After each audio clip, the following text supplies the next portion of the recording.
كلهم عزيم نتعنى والميتان نتعنى والميتان ونفور السير والله جاب ريان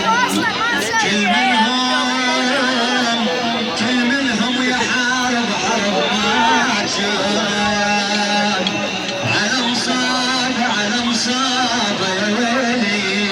القلب يسعان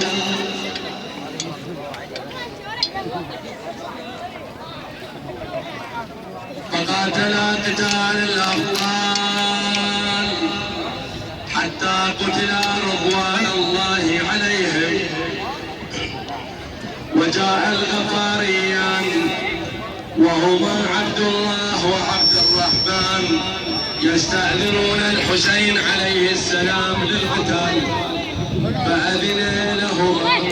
وجعلا يقاتلون الأعداء أشد القتال أخذوا يقاتلون دون إمامهم الحسين عليه السلام وهم يصولون ويجولون في الميدان يلقون عن حال رسول الله وعن إمامهم الحسين عليه السلام يقاتلون الأعداء أشد القتال حتى قتل رضوان الله عليهم. بعد ذلك خرج عمر بن خالد الصيداوي وسعد مولاه وجابر بن الحارث السلماني ومجمع بن عبد الله العائذي وشدوا جميعا يقاتلون وشدوا جميعا على أهل الكوفة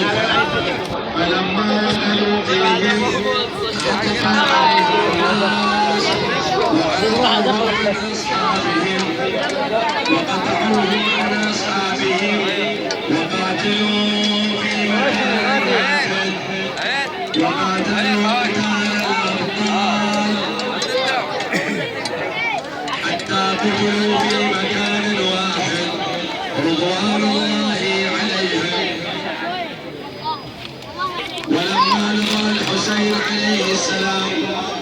إلى من قتل من أصحابه قبض على شيبته المقدسة وقال اشتد غضب